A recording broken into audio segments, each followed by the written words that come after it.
درود شریف پڑھیں. اللہم صلی علی سیدنا و مولانا محمد وعلی آل سیدنا و مولانا محمد مبارک وسلم.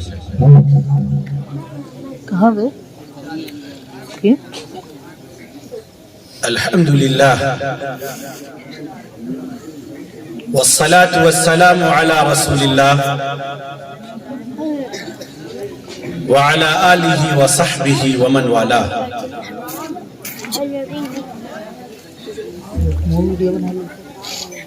قال اللہ تبارک وتعالی فی کلامہ العزیز والفرقان الحمید. اعوذ باللہ من الشیطان الرجیم. بسم اللہ الرحمن الرحیم. یا ایہا الذین آمنوا ان تتقوا اللہ یجعل لکم فرقانا.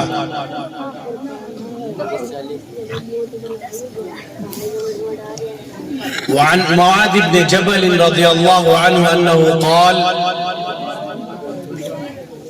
قال لي رسول الله صلى الله عليه وسلم اوصيك يا معاذ لا تدعن دبر كل صلاة أن تقول اللهم أعني على ذكرك وشكرك وحسن عبادتك أو كما قال عليه الصلاة والسلام. صدق اللہ العظیم وصدق رسولہ النبی الکریم ونحن على ذلك لمن الشاہدین والشاکرین. عزیزان گرامی قدر، معزز سامعین دی وقار، حاضرین مجلس، گرامی قدر شخصیات، اسٹیج پر بیٹھے ہوئے معزز علماء اکرام، پردہ نشین خواتین اور میرے غیور نوجوانوں،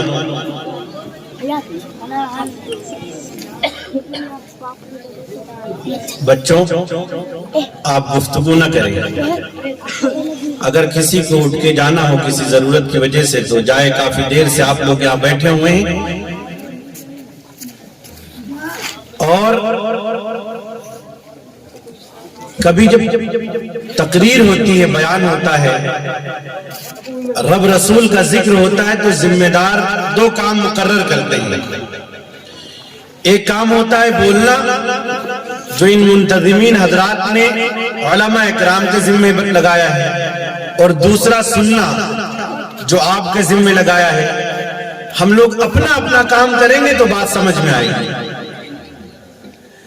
اور اگر ایک دوسرے کا کام کرنے لگیں گے تو بات نہ سمجھ میں آئے گی اور نہ بات ہوگی. جو درمیان میں خالی جگہ ہے اس کو آپ حضرات پر کر لیں. میں ناظرین صاحب سے گزارش کروں گا کہ لوگوں سے درخواست کریں کہ آگے آ جائیں.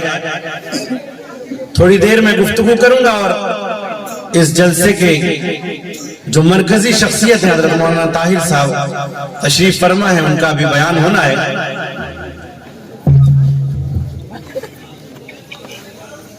گرامی قدر شخصیات، سب سے پہلے تو میں مبارکباد پیش کرتا ہوں آپ لوگوں کو کہ آپ لوگ اس عظیم الشان پروقار جلسے میں تشریف لائے ہیں، اور آپ کا اتنی ٹھنڈ میں اتنی دیر بیٹھنا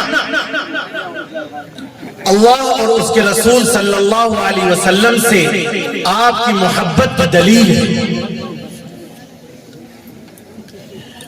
این سعادت بزور بازو نیس تا نہ بخشت خدائے بخشندہ.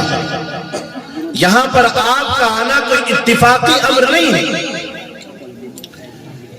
اور نہ یہ آپ کی خواہش سے یہ ہوا ہے. بہت سے کاموں کے کرنے کی خواہش ہماری ہوتی ہے، لیکن اگر اس میں اللہ رب العزت کی توفیق اور مرضی شامل نہ ہو تو ہم اس کام کو کر نہیں سکتے، چاہے جتنا نیک کام ہو. مثال کے طور پر ایک شخص اس کا دل چاہتا ہے کہ میں جا کر کے مسجدوں میں نمازیں پڑھوں، لیکن اللہ کی مرضی شامل نہیں ہے، وہ بیمار ہو جاتا ہے، مسجد جانے سے قاصر رہتا ہے۔ اسی طرح 2 سال پہلے جب کورونا کا زمانہ چل رہا تھا، آپ کی لاکھ کوششیں ہوتی کہ آپ اس طرح کا جلسہ منعقد کر لیں۔ کسی کے اندر طاقت تھی، کسی کے اندر ہمت تھی، یہ جلسے منعقد کرنے کی تو بات دور کی ہے، آپ 5 وقتہ مسجد میں نمازیں پڑھنے کے لیے بھی ترس گئے، لاکھ کوششیں کر لی، ڈنڈے بھی کھا لیے، لیکن رب کی مرضی نہیں تھی کہ تم ہماری چوکھٹ پہ نہیں آ سکتے تو نہیں آ سکتے۔ تو اس اجلاس کے اندر آپ کا آنا یہ آپ کی خواہش سے تو تھا، لیکن اس کے اندر خدا کی توفیق بھی شامل ہو گئی اور خدا کی مرضی بھی شامل ہو گئی، اور قسم خدا کی جس خواہش سے رب کی خواہش مل جائے اور جس توفیق سے رب کی توفیق مل جائے، وہ کتنا عظیم الشان کام ہوتا ہے۔ میرے عزیز دوستو، میرے نوجوانوں، چونکہ یہ مجلس کوئی عام جلسہ نہیں ہے، بلکہ اس مجلس کے جو نظماء اور منتظمین ہیں انہوں نے بتایا ہے کہ کل یہاں شادی کا موقع ہے، شاید یہاں سے جو بارات جائے گی نکاح کی بات ہے نا، پرسوں یا جو بھی ہے، آپ جانتے ہیں کہ جو عزیز بھائی گئے تھے انہوں نے بتایا کہ یہ پروگرام جو منعقد کیا جا رہا ہے یہ شادی کے پرمسرت موقع پر ہے، انتہائی قابل مبارکباد، کیونکہ شادی کا موقع تو ہم مسلمانوں کے لیے ایک ایسا موقع ہوتا ہے جو ہر طرح کی جائز اور ناجائز چیز کو جواز فراہم کرنے کا ہوتا ہے۔ ہم ایسے بھی اگر ناچ گانے نہ کرا پائیں، اپنے گھروں میں ڈی جے نہ بجوا پائیں اور یہ تماشے نہ کر پائیں، لیکن شادی کا موقع ہوتا ہے تو چاہے محلے کا جتنا بڑا بھی دیندار آدمی ہو، وہ یہ کہتا ہے کہ بچے مانے نہیں تھے، ارے ہم تو صاحب نہیں چاہتے تھے، وہ عورتوں کو بلا کر کے نچوا لیا، وہ بچوں نے کروا لیا، وہ ڈی جے پہ جو چھڑکے ہیں نوجوان وہ بچوں کی۔ غور سے سنیں، لا طاعت لمخلوق فی معصیت الخالق، اللہ کی نافرمانی کر کے کسی مخلوق کی رضامندی کو حاصل نہیں کیا جا سکتا ہے۔ شادیوں کے موقع پر جب اس طرح کی ہلڑ بازیاں اور تماشے ہوتے ہوں اور حیاسوز حرکتیں ہوتی ہوں، بے پردہ خاندان کے بچے اور بچیاں لہو لعب میں شامل ہوتے ہوں، اس وقت اگر نوجوانوں کے دل میں یہ بات پیدا ہو کہ ہم اللہ اور اس کے رسول صلی اللہ علیہ وسلم کے ذکر کی مجلس کو سجائیں گے، رب رسول کی باتیں سنیں گے اور اللہ اور اس کے رسول کے فرمودات کو سن کر کے اس پہ عمل کرنے کی کوشش کریں گے۔ بھائی اس مجلس کا یہی تو مقصد ہے، اس سے کوئی پولیٹیکل فائدہ حاصل کرنا تو نہیں ہے نا، اس سے کوئی دوسرا مقصد نہیں ہے۔ یہاں آپ کا آنا ایسا تو نہیں ہے کہ ابھی جاتے وقت آپ لوگوں کو کچھ رقمیں دی جائیں گی یا آپ کو رقمیں دے کر کے سیاسی جلسے کے لیے بلایا گیا ہے، ایسا کچھ نہیں ہے، بلکہ آپ خالصتاً لوجہ اللہ، اللہ کو راضی کرنے کے لیے اور محمد رسول اللہ صلی اللہ علیہ وسلم کی شریعت اور سنت کو یہ آپ لے جائیے۔ اب ہماری بات تو سنیے، پیسہ پھر ہم اس پہ بھی گفتگو کر لیں گے تھوڑی سی۔ بہت بہت شکریہ آپ کا، اور آپ کا یہ احسان، یہاں تک آپ کا تشریف لانا اور یہاں پر آپ کا محبت سے سننا، یہ سب سے اچھا عمل ہے۔ میرے عزیز دوستوں، میرے بزرگوں، یہ ہمارے دین کی عظمت ہے۔ یہ جو چچا پیسہ لے کر کے آئے ہیں، ان کو 2 وجہ سے لیے پیسہ دیا جاتا ہے یا تو بات زیادہ اچھی لگ جاتی ہے یا تو رسم و رواج ہے کہ کوئی نعت پڑھ رہا ہے یا کوئی اچھی بات پیش کر رہا ہے تو پیسے دے دیے جائیں. اللہ کا دیا ہوا ہم سب کے پاس بہت کچھ ہے. اور یہ جو علماء اکرام یہاں پر تشریف لائے قسم خدا کی یہ پیسوں کے لیے نہیں آئے,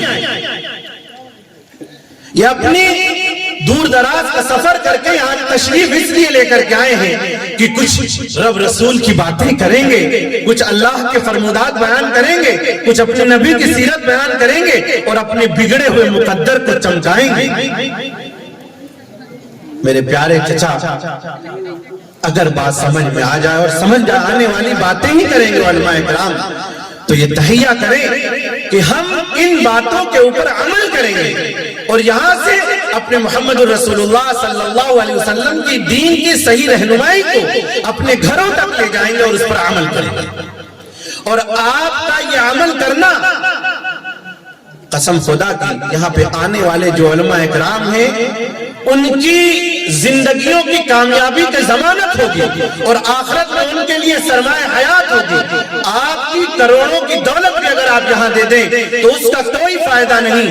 اگر ہماری باتیں سمجھ میں آئے تو ہمارے لیے ہاتھ اٹھا کے اللہ سے خیر کی دعا مانگے کہ یہ مولانا صاحب جو کہہ رہے ہیں ان کو بھی اس کے اوپر عمل کرنے کی توفیق نصیب فرمائے اور ہم کو بھی عمل کرنے کی توفیق نصیب فرمائے. کیونکہ ہم اسٹیج کے بازیگر ہوتے ہیں, ہم اسٹیج پہ گفتار کرنے والے ہوتے ہیں. در حقیقت ہم آپ کو یہ بتانے نہیں آئے کہ آپ بہت گنہگار لوگ ہیں, آپ بہت ریاکار اور سیاکار لوگ ہیں. ہم یہ بتانے نہیں آئے کہ اب آپ کی معافی نہیں ہوگی, ہم یہ بتانے نہیں آئے کہ آپ گناہوں کے سمندر میں ڈوب چکے ہیں, بلکہ ہم تو یہ بتانے آئے ہیں آپ سے کہ آپ نے یہ جلسہ منعقد کر کے اس بات کا ثبوت دے دیا کہ یہاں کے نوجوانوں کے اندر اللہ اور اس کے رسول صلی اللہ علیہ وسلم کی محبت ٹوٹ ٹوٹ کر کے بھری ہوئی ہے, لیکن اس محبت کے اندر تھوڑی سی گرد پڑی ہے. یہاں پر علماء اکرام کے جو بیانات ہوں اس کا میں ذہن تو کچھ اور سوچ رہا تھا لیکن چچا نے ایسا موضوع چھیڑ دیا. دعا کریں کہ زبان سے ایسی گفتگو ہو جو ہمارے اور آپ کے لیے یکساں مفید ہو.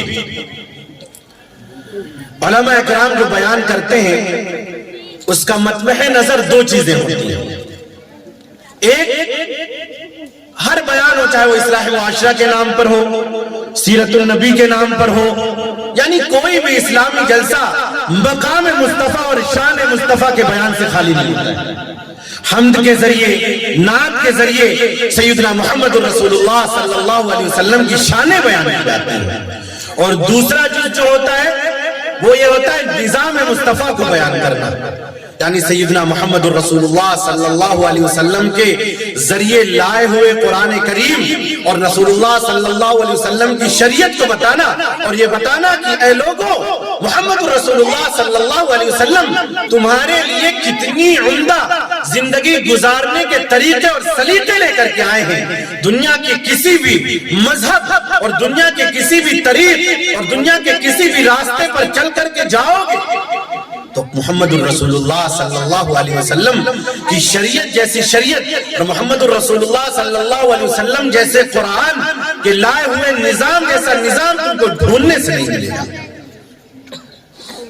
اے لوگوں, ہماری کم علمی کی وجہ سے, ہماری ناواقفیت کی وجہ سے ہم نے اپنے اوپر جو جہالت کا بوجھ رکھ رکھا ہے, اس کی وجہ سے ہماری زندگیوں کے اندر جو خرابیاں پیدا ہوئی ہیں اس کی نشاندہی کرنا ہوتا ہے. اور اس کا مقصد یہ نہیں ہوتا ہے کہ ہم لوگ جو علماء اکرام یہاں بیٹھے ہیں یہ سب صحیح ہیں اور جو سامنے بیٹھے ہیں سب گنہگار ہیں, ہم جنتی ہیں تم دوزخی ہو, ایسا نہیں. ایک مذاکرے کی مجلس ہوتی ہے جس کا مطلب ہوتا ہے ذکر فإن الذکر تنفع المؤمنین. نبی کریم صلی اللہ علیہ وسلم کو یہ حکم دیا گیا تھا کہ اے نبی مسلمانوں کو نصیحت, ایمان والوں کو نصیحت کیا کریے کیونکہ نصیحت کرنا ایمان والوں کو نفع بخشتا ہے. عزیزان گرامی قدر, تو میں یہ عرض کر رہا تھا کہ جب کوئی غم ہوتا ہے ہم کو تو ہم اللہ کو خوب یاد کرتے ہیں, خوب یاد کرتے ہیں. اور ہم ہی نہیں بلکہ غیر ایمان والے لوگ بھی اللہ کو یا ایشور کو یاد کرتے ہیں جب ان کے اوپر غم ہوتا ہے۔ قرآن کریم نے اس کا نقشہ بھی کھینچا ہے فَإِذَا رَكِبُوا فِي الْفُلْكِ دَعُوا اللَّهَ مُخْلِصِينَ لَهُ الدِّينَ فَلَمَّا نَجَّاهُمْ إِلَى الْبَرِّ إِذَا هُمْ يُشْرِكُونَ کہ جب لوگ کشتیوں کا سفر کرتے تھے اور سمندری طوفان کی چپیٹیں اور لہریں اور موجیں اور تا حد نگاہ کالا سمندر ان کو اپنی آغوش میں لیتا تھا تو موت کے خوف سے اللہ کو یاد کرتے تھے، ڈر کی وجہ سے اللہ کو یاد کرتے تھے۔ فَلَمَّا نَجَّاهُمْ إِلَى الْبَرِّ جب اللہ تعالیٰ ان کو مینا پر خشکی پر اتار دیتے تھے، صحیح سالم کشتی اتر جاتی تھی تو پھر وہ اللہ کے ساتھ شرک کیا کرتے تھے۔ اسی طرح ہم مسلمانوں کا بھی حال ہے۔ ایک بات اور سمجھتے چلیں، سیدنا عبداللہ ابن عباس رضی اللہ تعالیٰ عنہ کی روایت ہے کہ جو آدم کا خمیر بنا ہے، آدم کا خمیر، اس کو اللہ رب العزت نے خمیر بنانے کے بعد یوں ہی چھوڑ دیا۔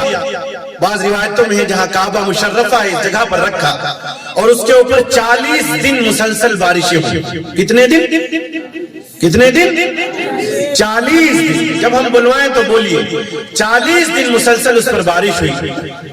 39 دن جو بارش ہوئی اس میں غم کے عنصر تھے۔ کتنے دن غم کے عنصر تھے؟ 39 دن غم کے عنصر تھے اور ایک دن اس میں خوشی کا تھا۔ اسی لیے لکھنے والوں نے لکھا ہے کہ انسان کی زندگی میں غم زیادہ ہو گیا۔ اور آپ تجزیہ کیجئے، اگر ہم کو ایک بچے کی کہیں پیدائش کی خبر ملتی ہے تو 5 لوگوں کے اِنَّا لِلَّهِ وَإِنَّا إِلَيْهِ رَاجِعُونَ کی خبر ملتی ہے۔ اسی طرح دوسرے بھی شعبے جات کے اندر آپ دیکھیں تو انسان کی زندگی کی جو ایک خوشی کا عنصر ہے اس میں جو اللہ انسانوں کو خوشی عطا فرماتے ہیں، نعمتیں عطا فرماتے ہیں، اس کے بارے میں اللہ رب العزت نے فرمایا لا تعد ولا تحصى کہ اس ایک خوشی کے عنصر پہ جو نعمتیں ہوں گی اس کا انسان اس کو احاطہ نہیں کر سکتا۔ تو آپ سوچیں کہ جب انسان کو نعمتیں عطا ہوتی ہیں، مال، اولاد اور اس طرح کی دوسری چیزیں، جاہ و منصب و کرسی، تو اس کے اندر کتنی عقل پیدا ہو جاتی ہے۔ اگر یہ خوشی کے سارے عنصر ہوتے تو ایک عنصر کے باوجود خدائیت اور فرعونیت کے دعوے لوگوں نے کر دیے، اور تھوڑا سا بھی اگر مال ہوتا ہے، تھوڑے سے اسباب پیدا ہو گئے تو انسان کے اندر ایسی عقل ہوتی ہے کہ ہماری طرح کوئی دوسرا پیدا نہیں ہے۔ تو میں عرض کر رہا تھا کہ غمی کے موقع پہ تو غیر ایمان والے بھی اللہ کو یاد کرتے ہیں، لیکن جو خوشی کا موقع ہوتا ہے اس میں وہ لوگ اللہ کو یاد کرتے ہیں جن کو اللہ توفیق دیتا ہے، جن کو اللہ توفیق دیتا ہے۔ اور آپ کو اور آپ کے اس مجمع کو، آپ کے اس جلسے کو اور آپ کے اس منتظم جتنے بھی حضرات ہیں، سب کو اللہ نے توفیق دی ہے اس اجلاس کے منعقد کرنے کی۔ کسی نیکی کو چھوٹا نہ سمجھنا چاہیے، اور کتے کو پانی پلا دینے سے زندگی بھر کی گنہگار عورت کو جنت، اور بلی کو پیاسا رکھنے سے پوری زندگی کے نمازی کو جہنم۔ تو یہاں آنا آپ کا کوئی چھوٹی نیکی نہیں ہے، نہ جانے کون سی نیکی اللہ کی بارگاہ میں قبول ہو جائے، اللہ کی نظریں ہم پہ پڑ جائیں، اور اللہ رب العزت اس وقت آسمانوں میں آپ کے لیے فخر کر رہے ہیں، کیونکہ فرشتوں نے کیا کہا تھا کہ ایسی مخلوق کو پیدا کریں گے جو جا کے دنیا کے اندر فساد برپا کریں گے، خون بہائیں گے۔ تو اللہ رب العزت نے کیا کہا تھا انی اعلم ما لا تعلمون، کہ جو میں جانتا ہوں وہ تم نہیں جانتے ہو۔ آج باہی بہل ملائکہ فرشتوں سے فخر کر رہے ہوں گے کہ دیکھو اس دنیا کے نقشے پر موجود ہندوستان کے اس ملک اتر پردیش کے ایک اسٹیٹ اور اس کے ایک ضلع بارہ بنکی کے قصبے ستری کے فلاں محلے کے اندر یہ جو چند لوگ بیٹھے ہوئے سر جوڑ کر کے کس لیے بیٹھے ہوئے ہیں؟ یہ ہماری کبریائی اور ہماری بڑائی اور ہماری وحدانیت اور ہماری توحید کو بیان کرنے کے لیے بیٹھے ہوئے ہیں، اور محمد رسول اللہ صلی اللہ علیہ وسلم کی شان رسالت کو بیان کرنے کے لیے بیٹھے ہوئے ہیں۔ تو اللہ نے ہم سب کو چن لیا ہے، اور جس کو اللہ چن لے میرے بزرگوں، میرے دوستوں، بات مختصر کرتے ہوئے، چونکہ حضرت مولانا کا بھی بیان ہونا ہے اور جلسہ بھی جو ہے ختم ہونا ہے. اللہ رب العزت نے انسانوں کو دو حیثیتیں دی ہیں. کتنی؟ سمجھیے بات کو. دو حیثیتیں دی ہیں مسلمانوں کو. دو حیثیتیں دی. ایک انسان ہونے کی حیثیت، اس میں سبھی شریک ہیں، ایمان والے اور غیر ایمان والے سب لوگ شریک ہیں. کھانا پینا، اٹھنا بیٹھنا، اجزائے ترکیبی جس طرح اللہ نے پیدا کیا خلقت کے اندر، اور اسی طرح بچوں کی پیدائش میں اور دوسری تمام چیزوں کے اندر ہم تمام انسانوں کی ایک طرح ہے، یکساں ہے. لیکن اللہ نے جو ہمارے اندر دوسری صفت رکھی ہے، تمام انسانوں سے جو ہم کو ممتاز اور ممیز بنایا ہے، تمام انسانوں سے الگ اور علیحدہ بنایا ہے، اگر اس صفت کو ہم سمجھ لیں، جیسا کہ مولانا پہلے بیان کر رہے تھے کہ مقصد حیات یعنی انسان کی تخلیق کے مقصد کو اگر ہم سمجھ جائیں تو یہ سب سے بڑی چیز ہے. اور اللہ نے ہم سب کو کس مقصد کے لیے پیدا کیا ہے اس مقصد کو سمجھنے کی ضرورت ہے. ورنہ کھانا پینا، چلنا اور بچے پیدا کرنا تو یہ جانوروں کا بھی کام ہے. اللہ رب العزت نے انسانوں کو جو مقصد عطا کیا ہے، میں نے آپ کے سامنے قرآن کریم کی ایک آیت پڑھی تھی، یا ایھا الذین آمنوا ان تتقوا اللہ. کیونکہ ایمان والا کہہ کر کے ہم سب کو تمام لوگوں سے اللہ نے ممیز بنا دیا، خصوصی بنا دیا. ایمان میں ہم سب برابر ہیں، شریک ہیں. جو ایمان جوہر ہے، جو خاصہ ہے، اس میں ہم شریک ہیں. ہاں، ایمان کی کیفیات گھٹتی بڑھتی رہتی ہے. جو نیک لوگ ہوتے ہیں ان کی ایمانی کیفیات بہت اعلیٰ ہوتی ہیں. اسی لیے صحابہ کے ایمان کو معیار بنا دیا گیا اور فرمایا گیا فَإِنْ آمَنُوا بِمِثْلِ مَا آمَنْتُمْ بِهِ فَقَدْ اهْتَدَوْا. اگر تم کو ایمان کا کوئی معیار اور ایمان کا کوئی کرائٹیریا مقرر کرنا ہے تو ہمارے نبی کے صحابہ کے ایمان کو دیکھو، ان جیسا ایمان لاؤ. بِمِثْلِ مَا آمَنْتُمْ، جس طرح صحابہ کے ایمان کی کیفیات ہوا کرتی تھی، تو پھر کامیاب ہوگا. دوسری چیز کیا ہے؟ ایمان کا جو تخاطب ہے اس کے اندر ہمیں کوشش کرنی ہے کہ نیکی کے اعمال کر کے ایمان کی صفات اور ایمان کی کیفیات کو بڑھائیں. دوسرا تقوی. فرمایا ان تتقوا اللہ، اگر تم اللہ سے ڈرو گے. اور ڈرنا کس کو کہتے ہیں؟ ایسا نہیں جیسے کوئی شیر یا چیتے یا دوسری چیزوں سے ڈرتا ہے، بلکہ ڈر کا مطلب ہے ریسپیکٹ، احترام. جس طرح ہم اپنے اساتذہ کے سامنے کوئی شرارت نہیں کرتے ہیں. کیوں؟ کیونکہ اساتذہ سے محبت کرتے ہیں اور ان کا احترام کرتے ہیں. جس طرح سے ہم اپنے والدین کے سامنے کوئی غلط حرکت نہیں کرتے ہیں ان کے احترام کی وجہ سے.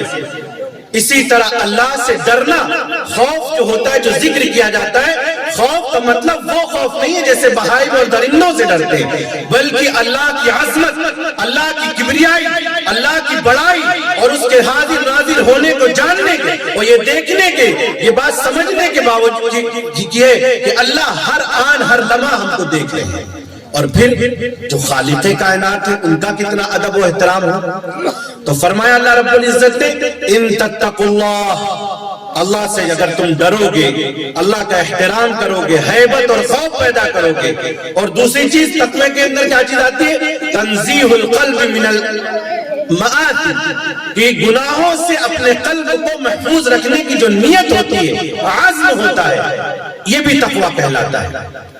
تو اللہ رب العزت نے فرمایا اے ایمان والو، اگر تم اللہ سے ڈرو گے تو کیا ہوگا؟ یجعل لکم فرقانا، تو تم کو کیا عطا کریں گے؟ اللہ فرقان عطا کریں گے. یہ محمد فرقان جو گاؤں میں، یہ نہیں. فرقان کا مطلب میں سمجھا رہا ہوں کہ آپ سمجھے کہ کوئی فرقان صاحب ہم کو اللہ عطا کر دیں گے. یجعل لکم فرقانا، تم کو اللہ رب العزت وہ صلاحیت عطا کر دیں گے، وہ دماغ عطا کر دیں گے اور وہ صلاحیتیں عطا کریں گے جس میں تم الفرق بین الحق والباطل، تم حق اور باطل کے اندر تمیز کرنے والے بن جاؤ. تم الفرق بین النور والظلام، تم اندھیروں اور ہدایت کی چیزوں، روشنی کی چیزوں میں فرق کرنے والے بن جاؤ گے. آج کیا ہے؟ بڑی پریشانی ہے کہ ہمارے گناہوں کی وجہ سے اور گناہوں کے بوجھ کی وجہ سے ہوتا یہ ہے کہ ہمیں حق اور بات، بھائی صاحب ادھر دیکھ کر کے باتیں کریے ورنہ میں ڈسٹرب ہوں گا تو میں وآخر دعوانا الحمدللہ رب العالمین کہوں گا۔ فرق بین الحق والباطل کی تمیز آپ کو حاصل ہو جائے گا۔ کیا آج کیا پریشانی ہمارے گناہوں اور جہالت کی وجہ سے کہ ہماری صلاحیتیں، حق اور باطل کی صلاحیتیں جانچنے اور پرکھنے کی کمزور ہو رہی ہیں۔ ہمیں خیر کے لیبل لگا کر کے شر پروس دیا جاتا ہے، دین کے نام پر بدعات پروس دی جاتی ہیں، دین کے نام پر خرافات پروس دی جاتی ہیں، اور یہ جبہ قبہ ٹوپی اور دستار کے اندر بھی لوگ آ کر کے ایسے ڈستے ہیں کہ دین کے نام پر آپ سمجھیے بدعات اور رسومات کو رواج دینے والی چیزیں عطا کر دیتے ہیں۔ اور ہم سیدھے سادے ہیں کہ الفرق بین الحق والباطل نہیں ہے، کیونکہ ہم نے نیکی کا راستہ چھوڑ دیا ہے، اللہ کا راستہ چھوڑ دیا ہے، محمد صلی اللہ علیہ وسلم کی شریعت پر چلنا چھوڑ دیا ہے، تو ہر چمکتی ہوئی چیز سونا سمجھ کر کے اور ہر چیز کو دین سمجھ کر کے ہم اختیار کر لیتے ہیں۔ تو میرے عزیزوں، میرے دوستوں، میرے بزرگوں، جب ہم اللہ سے ڈریں گے تو اللہ بھی آپ کے لیے ایسے لوگ میسر کریں گے جو آپ تک صرف خیر کی باتیں اور رب رسول کی باتیں پہنچائیں گے۔ اسی طرح اگر دنیا پر نگاہ ڈالیں تو آپ کو معلوم ہوگا کہ آج صحت کے نام پر بیماریاں پروسی جا رہی ہیں، دنیاوی چیز کے اندر بھی، اور نفع کے نام پر نقصانات پروسے جا رہے ہیں۔ بڑی بڑی کمپنیاں اسٹیبلش کی جا رہی ہیں، ان کے بڑے بڑے لیبل لگائے جا رہے ہیں، اور LML کمپنیز کے نام دیے جا رہے ہیں، اور یہ بتایا جاتا ہے کہ دیکھو اگر تم اتنے ہزار روپے اس میں جمع کرو گے تو اتنے سال کے بعد تمہارے گھر کے سامنے سفاری کھڑی ہوئی۔ پتا چلا وہ سفاری کیا، وہ آپ کی جو سفاری جو کوٹ آپ پہنے ہیں وہ بھی لے کے چلا گیا۔ یہی ہوتا ہے نا، تو لوٹ کھسوٹ کا ماحول ہو گیا ہے، کیونکہ الفرق بین الحق والباطل ہم نے سمجھنا چھوڑ دیا۔ رسول اللہ صلی اللہ علیہ وسلم کی جو زندگی ہے، آپ کی پوری زندگی اسی کے اوپر مدار ہے، اسی طرح آپ کے صحابہ کی زندگیوں کا اسی پہ مدار ہے کہ آپ لوگوں کے اندر، صحابہ اکرام رضوان اللہ تعالی علیہم اجمعین کے اندر حق اور باطل کی جو تمیز رسول اللہ صلی اللہ علیہ وسلم نے پیدا کر دی، وہ تاریخ میں اس کی مثالیں نہیں ملتی۔ اگر نبی کریم صلی اللہ علیہ وسلم کی زندگی کے خاکے کو دیکھا جائے تو ہمیں نبی کریم صلی اللہ علیہ وسلم کی زندگی کے دو پہلو نظر آتے ہیں۔ بہت غور سے سننے کی بات ہے، رسول اللہ صلی اللہ علیہ وسلم کی زندگی ایسی زندگی ہے کہ جب آپ اس کو پڑھیں گے اور سنیں گے تو آپ کو لگے گا یہ تو میری ہی زندگی ہے۔ اسی طرح رسول اللہ صلی اللہ علیہ وسلم پر جو قرآن کریم نازل ہوا، جب آپ اس کو پڑھیں گے تو بسم اللہ الرحمن الرحیم جب شروع کریں گے اور الحمدللہ رب العالمین سے ناس تک آپ پڑھتے چلے جائیں گے تو ہر آیت پر آپ کو لگے گا کہ یہ تو قرآن کریم، اگر آپ سمجھنے والے ہیں کہ یہ تو مجھ سے ہی مخاطب ہے، ارے یہ تو میرے بارے میں ہی بات کر رہی ہے، ارے یہ تو میں ایسا کرتا ہوں، اوہو اگر ایسا کر لیا تو اس کا حل کیا ہے؟ اس کا حل یہ ہے، پڑھتے چلے جائیے۔ اما عائشہ صدیقہ رضی اللہ تعالی عنہ نے فرمایا تھا کان خلقہ القرآن، کہ نبی کریم صلی اللہ علیہ وسلم کی حیات طیبہ پوری کی پوری قرآن ہے۔ صحابہ سے فرمایا کہ تم قرآن نہیں پڑھتے؟ تو نبی کریم صلی اللہ علیہ وسلم، قرآن یہ تھیوری ہے اور نبی کریم صلی اللہ علیہ وسلم کی زندگی یہ پریکٹیکل ہے۔ آپ کی زندگی کو اگر ہم، ایسے تو بہت سارے شعبے ہیں، کمال مصطفیٰ، جمال مصطفیٰ، اخلاق مصطفیٰ، نوال مصطفیٰ اور سیرت مصطفیٰ، کردار مصطفیٰ، تجارت مصطفیٰ، گھر کے اندر رسول اللہ صلی اللہ علیہ وسلم کی زندگیاں کیسے تھی، صحابہ کے ساتھ کیسے بات کرتے تھے اور کیسے لوگوں کے ساتھ معاملات کرتے تھے، وفود کے ساتھ آپ کا کیا تھا، یہ بے شمار ڈپارٹمنٹ اور شعبے ہیں نبی کی زندگی کے۔ اگر بات کریں گے تو زندگیاں گزر جائیں گی، نبی صلی اللہ علیہ وسلم کی سیرت بیان نہیں کر سکتے۔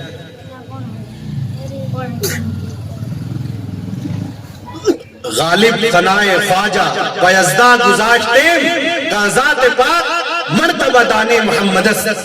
غالب نے کہا تھا کہ حضور اکرم صلی اللہ علیہ وسلم کی شان اور رفعت اور بلندی کو اللہ پر ہی چھوڑ دو، کیونکہ اللہ کے علاوہ محمد الرسول اللہ صلی اللہ علیہ وسلم کی شان کو کوئی نہیں جانتا ہے۔ تو اس یہی کہا جائے گا، کوئی لفظوں میں کیسے بتائے ان کے رتبے کی حد ہے تو کیا ہے، ہم نے اپنے بڑوں سے سنا ہے صرف اللہ ان سے بڑا ہے۔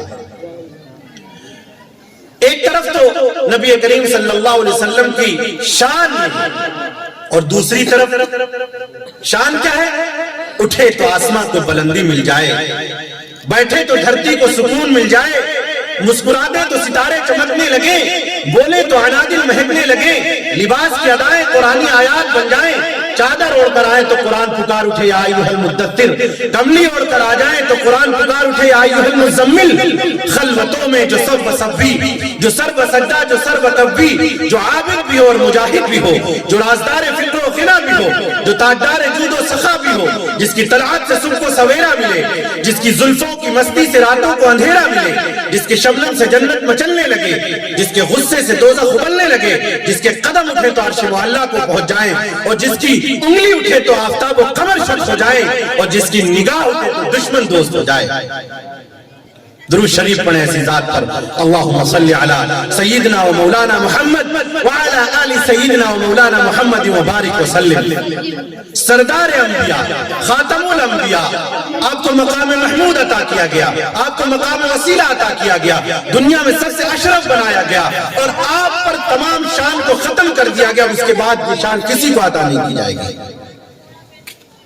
اور دوسری طرف سیدنا محمد رسول اللہ صلی اللہ علیہ وسلم کی ذات دیکھیے کہ مکہ کے اندر پیدائش جو ہوتی ہے تو ولادت سے پہلے باپ کا سایہ سر سے اٹھ جاتا ہے، تھوڑا بڑے ہوتے ہیں تو ماں کا سایہ اٹھ جاتا ہے، تھوڑا اور بڑے ہوتے ہیں تو دادا عبد المطلب جو پرورش کر رہے ہوتے ہیں ان کو اللہ رب العزت دنیا سے اٹھا لیتے ہیں، چچا جو بیک بون بنے محمد رسول اللہ صلی اللہ علیہ وسلم کی، ہر آن جب ضرورت پڑی محمد رسول اللہ صلی اللہ علیہ وسلم کو چچا کی تو چچا بھی دنیا سے رخصت، بیوی بھی رخصت، بیٹیوں کو اپنے ہاتھوں سے دفن کیا، بیٹوں کو اپنے ہاتھوں سے دفن کیا گیا، اور یہ بتایا گیا، خوشیاں منائی گئی بیٹوں کے انتقال پر کہ اب محمد کی نعوذ باللہ نرینہ اولاد ختم ہو گئی، محمد کا نام و نشان مٹ جائے گا، نعوذ باللہ۔ مکہ کے میں بڑا آسان تھا محمد رسول اللہ صلی اللہ علیہ وسلم پر پتھر برسا دینا، طائف میں پتھر برسا دینا، اور ایک بوڑھی عورت کا آپ کے راستے میں کانٹے بچھانا، کوڑے ڈالنا۔ اب آپ سوچئے کہ کہاں یہ شان اور کہاں یہ قسم پرسی۔ یہ اس لیے کہ میری امت میں آنے والے انسان انہی دو چیزوں سے یا تو بڑائی اور عزت کی زندگی گزار رہے ہوں گے یا تو قسم پرسی کی زندگی گزار رہے ہوں گے۔ اگر ان کو سیرت کے اندر رہنمائی کی ضرورت پڑے تو محمد رسول اللہ صلی اللہ علیہ وسلم کی سیرت طیبہ کا مطالعہ کریں۔ اسی طرح جو آپ صلی اللہ علیہ وسلم نے صحابہ کی جماعت تیار کی، ان میں بھی اسی طرح کے دو طرح کے لوگ تھے۔ یوں تو نبی کریم صلی اللہ علیہ وسلم کے جانثار اور غلام بہت ہیں، ہر ایک کی شان اپنی ہے، صدیق اکبر، عمر فاروق، عثمان غنی، علی المرتضی، حسنین کریمین، جن کا نام لیجئے آپ کی ٹوپیاں اور پگڑیاں نیچے آ جائیں گے۔ لیکن آج میں دو صحابہ اکرام رضوان اللہ تعالی علیہم اجمعین کی سیرت طیبہ بیان کر کے، مختصر بیان کر کے آپ کو یہ پیغام دینا چاہتا ہوں، اور اپنے آپ کو یہ پیغام دینا چاہتا ہوں کہ محمد رسول اللہ صلی اللہ علیہ وسلم کے لائے ہوئے دین کو کس طرح سے اور کس انداز سے صحابہ اکرام رضوان اللہ تعالی علیہم اجمعین نے ہم تک پہنچایا ہے۔ قسم پرسی میں زندگی گزارنے والے زیادہ ہیں، تو پہلے ایک ایسی شخصیت کا ذکر کرتے ہیں جو غلام تھے، غلام ابن غلام تھے، حبشہ سے بکتے بکاتے مکہ پہنچے، عبداللہ ابن جدعان نامی شخص کے غلام بنے، ماں، ایک بھائی اور دو بہن، یہ بھی غلام۔ کون تھے یہ؟ حضرت بلال ابن رباح، جس کو ہم بلال حبشی کے نام سے جانتے ہیں۔ سیدنا محمد رسول اللہ صلی اللہ علیہ وسلم سے ان کی ملاقات ایک پہاڑ پر ہوئی حضرت ابوبکر صدیق رضی اللہ تعالیٰ عنہ کے ساتھ، اور نبی صلی اللہ علیہ وسلم بکریاں چلا رہے تھے۔ رسول اللہ صلی اللہ علیہ وسلم نے پوچھا کہ کیا دودھ ہے، پینے کو ملے گا؟ انہوں نے فرمایا کہ ایک بکری میں ہے، اگر آپ پینا چاہیں تو نوش فرما سکتے ہیں۔ محمد رسول اللہ صلی اللہ علیہ وسلم نے سیدنا ابوبکر رضی اللہ تعالیٰ عنہ کو پلایا، اور حضرت بلال کو پلایا اور خود بھی پیا۔ اور اس کے بعد جب وہ بکری لے کر کے جانے لگے تو اس میں اتنا ہی دودھ تھا، اس سے زیادہ تھا، نبی صلی اللہ علیہ وسلم کی برکت کی وجہ سے۔ نبی صلی اللہ علیہ وسلم کی شخصیت حضرت بلال کے دل میں یہیں سے اتر کر گئی۔ یہ ہے کوئی ذات، یہ سونے مکھڑے والے، یہ گھنی زلفوں والے، یہ نورانی چہرے والے، یہ لمبے قد والے، یہ چوڑے سینے والے، یہ بڑی بڑی آنکھوں والے، جس کی طلعت سے صبح کو سویرا ملے، یہ کوئی ذات ہے۔ تو یہ عبداللہ ابن جدعان جس کے غلام بنے تھے، اس کے ایک بڑا قافل تھا، اس کے راستے میں حضرت ابوبکر صدیق کا اکثر گزر ہوتا، اور یہ دیکھتے یہ ایسے غلام تھے کہ اپنے آقا کے ہر حکم پر لبیک و صادق کہتے تھے۔ ناظم صاحب آپ مجھے پاس جب روکنا چاہیں گے روک سکتے ہیں، ٹھیک ہے؟ تو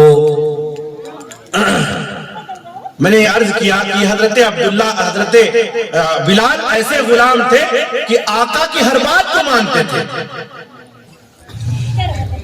لیکن حضرت ابوبکر صدیق رضی اللہ تعالیٰ عنہ جب گزرتے اور دیکھتے تو ایک دن حضرت بلال سے جب اسلام کی چمک ان تک بھی پہنچے حضرت ابوبکر صدیق رضی اللہ تعالیٰ عنہ سے، کیونکہ رسول صلی اللہ علیہ وسلم کے دوست پہلے سے بھی تھے، شریف آدمی تھے، تو حضرت ابوبکر صدیق رضی اللہ تعالیٰ عنہ نے حضرت بلال سے کہا، بلال کب تک ان آقاؤں کی غلامی میں زندگی گزارو گے؟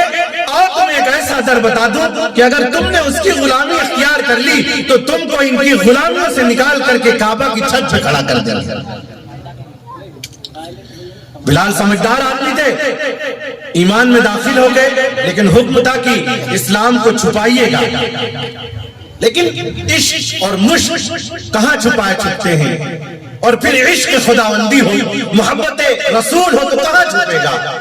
مشق آنس کہ خود ببوید نہ کہ عطار گوید، وہ خوشبو جو چھٹکی، تو ایک دن یہ عبداللہ ابن جدعان نے صنم خانے میں حضرت بلال کو بھیجا اور کچھ بت وغیرہ اٹھوانے کے لیے کہا کہ لے کر کے آؤ وہاں سے، وہاں بتوں کی مینوفیکچرنگ تھی اور بت کافی رکھے ہوئے تھے، تو انہوں نے ایک مٹھی میں مٹی اٹھائی اور حضرت ابراہیم کے انداز میں اس بتوں کے منہ پہ دے ماری اور کہا جب تم اپنا منہ صاف نہیں کر سکتے تو ہماری قسمت کو کیا صاف کرو گے، ہماری قسمت کو کیا چمکاؤ گے؟ یہ لوگ دیکھ رہے تھے، اور انہوں نے کیا کیا، عبداللہ ابن جدعان سے جا کے شکایت کی کہ تمہارا غلام یہ حرکتیں کر رہا ہے ہمارے معبودوں کے ساتھ۔ عبداللہ ابن جدعان بہت چالاک آدمی تھا، وہ سمجھ گیا کہ محمد الرسول اللہ صلی اللہ علیہ وسلم کے دین کی روشنی اس تک بھی پہنچ گئی ہے، اور جس تک بھی پہنچی ہے اس نے محمد کا ان کو دیوانہ بنا دیا ہے، یہ سمجھنے والا نہیں ہے۔ بڑی چالاکی سے امیہ ابن خلف کے ہاتھ کو بعض روایتوں میں آتا ہے 50 درہم میں بیچ دیا، اور بعض روایتوں میں آتا ہے کہ مفت ہی دے دیا کہ تم ہمارا غلام سمجھ میں نہیں آ رہا تم اسے لے لو۔ اب یہ امیہ ابن خلف کی غلامی میں آئے اور اب یہ اپنا اسلام چھپائے ہوئے تھے۔ دوسرا واقعہ یہ پیش آ گیا کہ ایک صحابی ہیں حضرت عمار ابن یاسر، ان کی والدہ سمیہ جن کے اسلام کی سب سے پہلی شہادت ہے۔ میری ماں و بہنوں سنیں کہ اسلام کی سب سے پہلی شہادت حضرت سمیہ کی ہوئی تھی مکہ کی سرزمین پر۔ وہ یہ بتانے کے لیے ہوئی تھی کہ آئے عورتوں تمہارا اسلام میں کیا مقام ہے، تم کو اسلام میں کیا بلندی عطا کی گئی تھی۔ ابو بکر صدیق، عمر فاروق، عثمان، علی اور اس طرح کے کبار صحابہ بدرین اور احد میں شرکا موجود تھے، لیکن صحابہ اور مردوں میں سے کسی کا اللہ نے انتخاب نہیں کیا اسلام کی پہلی قربانی کے لیے ایک عورت کا انتخاب کیا۔ وہ اس لیے کیا کہ اگر یہ عورت اپنے سیدھے راستے پہ آ جائے گی تو علاقے کے گھر نہیں بلکہ علاقے کے علاقے سمجھ جائے گا۔ مولانا نے بڑی تفصیل سے اس پہ روشنی ڈالی، وقت کم ہے، بات مختصر کرنی ہے۔ حضرت سمیہ کے بیٹے عمار ابن یاسر یہ بھی مزدور طبقے کے آدمی،